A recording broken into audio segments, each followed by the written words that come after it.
il y a beaucoup de gens scolarisés, mais le niveau intellectuel est très bas. Oui. On a préféré la quantité à la qualité. Et je pense que il faut que nous veillons sur le fait que nous devons participer. Mais il faut le contexte. Nos hommes politiques ne financent pas la recherche. Ça ne les intéresse pas du tout. Et en même temps aussi, la production est difficile chez nous. Il est difficile d'être intellectuel chez nous. Pour être intellectuel, il faut être vraiment un marginal. C'est-à-dire un type qui ne vit pas dans la société. Parce que pour être intellectuel, il faut savoir s'isoler. C'est là que les pays développés ont des avantages incontestables. Par exemple, le climat d'hiver pousse les gens à rester chez eux. Quand vous restez chez eux, vous êtes obligé de peindre, de gravir, de faire de la musique, d'écrire des partitions, etc. Ou bien de la lecture. Alors que chez nous, il y a le soleil tout le temps. On est dehors tout le temps. Et on palabre. Il n'y a que les moustiques qui peuvent nous amener encore à nous coucher très tôt. Je pense que j'ai donné plusieurs exemples. Ousmane Socé, c'est un écrivain, il a écrit 2 ouvrages, Mirage de Paris, qui devait s'appeler d'ailleurs à l'époque Paname, et aussi Karim. Mais tous ces ouvrages, il les a écrits en France. Quand il est revenu, est-ce qu'il a continué à écrire? Non. Il n'a plus rien publié. Et aussi, une autre caractéristique aussi, il a épousé une Sénégalaise. Avec tout ce que ça comporte comme contrainte familiale. On est dans les cérémonies multiples. Là, ce n'est pas un phénomène favorable. Je ne préconise pas le mariage mixte, mais les gens qui ont été mariés mixtes sont les seuls, ce sont les gens qui ont beaucoup produit. Birago Diop, Léopold Sédar Senghor, Cheikh Anta Diop, etc. Beaucoup d'entre eux. Ou bien alors ils ont épousé des femmes qui ne sont pas de leur propre territoire. Et là, ils sont loin de leurs beaux-parents et ils sont beaucoup plus libres. Et d'ailleurs, c'est la raison pour laquelle ceux qui écrivent ici, généralement, ils ont une situation assez particulière. Ou bien alors, vous êtes un marginal que personne ne fréquente. Ça vous donne des coups de France pour pouvoir écrire. Par conséquent, il y a la nécessité d'être à la fois dans la société, mais hors de la société. Et ça, c'est le propre de l'intellectuel. Il faut qu'il prenne des distances par rapport à l'objet de connaissance qu'il veut avoir à propos de sa propre société. Je pense que c'est un exemple que je cite. Je sais qu'il y a beaucoup de femmes qui m'ont attaqué à cause de cela parce que je préconise le mariage mixte. Mais le mariage mixte est un bouclier pour certains. Et non seulement le mariage mixte, mais l'exil géographique. Le fait qu'on soit en France. Oui.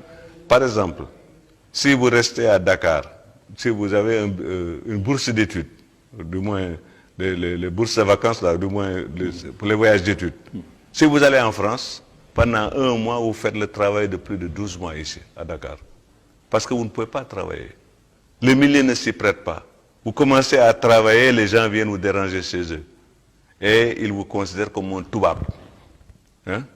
Vous êtes là, ils disent oui, ils ne s'occupent même pas de nous quand on vient, ils ne nous parlent pas, il est avec son ordinateur, etc., etc. Vous voyez donc que le contexte dans lequel nous sommes est un contexte difficile. Les intellectuels, d'ailleurs, on s'en méfie comme de la peste ici, parce que c'est des contestataires. Parce qu'ils connaissent beaucoup de choses de l'extérieur que la population ne connaisse pas. Notre population est rivée à la proximité. Les parents d'abord, la première instance dans laquelle on se socialise. Ensuite, les voisins, les villages, etc. Mais l'idée de nation n'existe pas dans nos populations. C'est pourquoi je suis très heureux. À chaque fois qu'un Africain écrit un livre, je le salue comme un événement exceptionnel et fort intéressant. Même si le livre n'est pas bien fait, il vaut mieux produire un livre mal fait que de ne pas en produire du tout. Je crois que nous risquons de laisser les autres générations orphelines. Ils n'ont pas le droit de laisser des orphelins. Nous devons leur donner un certain viatique qui leur permettra de démarrer à partir de ce que nous connaissons. Oui. Et ça peut constituer pour eux une rampe de lancement pour aller de l'avant. Oui. L'Afrique n'aime pas les critiques, on aime bien les griots. On aime flatter les gens. Vous racontez des tas d'histoires. Si vous dites autre chose, évidemment, vous partez à un marginal par rapport à votre propre société. Ça, je le comprends et je l'accepte d'ailleurs, je l'assume. Ah oui. Je l'assume. Mais il faut critiquer Mais quand on critique, c'est pour voir les défauts et y remédier. Ça, c'est source de progrès. Par exemple, moi, je n'ai pas peur d'échouer. L'échec, c'est la mère des succès. Quand vous avez échoué, vous cherchez à savoir pourquoi vous avez échoué, vous essayez de réparer et vous faites des progrès. Oui. On a tendance ici à théoriser avec beaucoup de coquetterie. Ce n'est pas mon domaine. Je ne suis pas fort en mathématiques, je ne suis pas fort en statistiques. Il faut laisser ça aux mathématiciens. Mais ça, je pense que c'est une attitude tout à fait négative. Et ça n'est pas fécondant. C'est-à-dire que vous ne croyez pas à la spécialisation, c'est ça que ça veut dire? On est obligé de se spécialiser, mais c'est à outrance maintenant. Oui. Parce que qu'on le veuille ou non, on gère des hommes dans leur totalité. On ne peut pas s'intéresser, par exemple, à la technique seulement.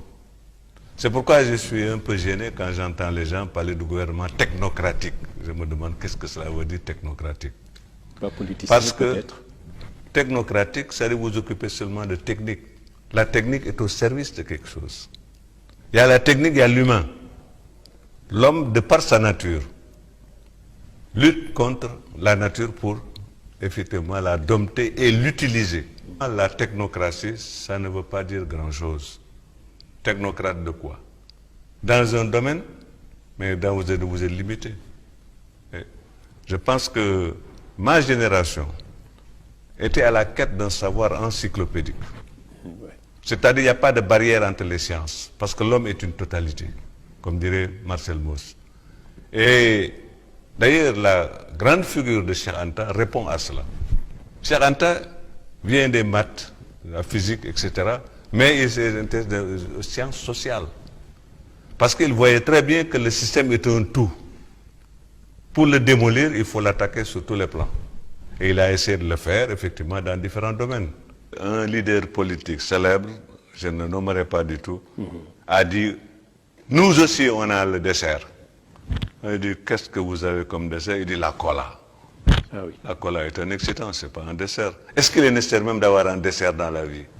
Ce n'est pas parce que les Européens considèrent que civilisé, c'est celui qui a l'entrée, le plat de résistance et le dessert que nous devons le copier. Ça veut dire qu'encore il y a un mimétisme extraordinaire. C'est pourquoi je passe tout mon temps à guerroyer contre les singes qui imitent et les perroquets qui répètent. Ils peuplent effectivement nos universités la plupart du temps. Et en même temps aussi, je pense que ça devient un vaste jardin géologique analogue à celui que nous avons à côté. Oui. Mais alors, Il faut partager le savoir. Il ne s'agit pas d'avoir un savoir égoïste, faire un peu comme le charlatan. Nous devons être anti-charlatans de ce point de vue. D'ailleurs, cela est si vrai que le charlatan est un mystificateur dans nos sociétés. Pour dire que le charlatan est efficace, on dira qu'il ne parle même pas Wolof. Il parle que Socé, Bambara, etc. À beau mentir qui vient de loin, bien entendu.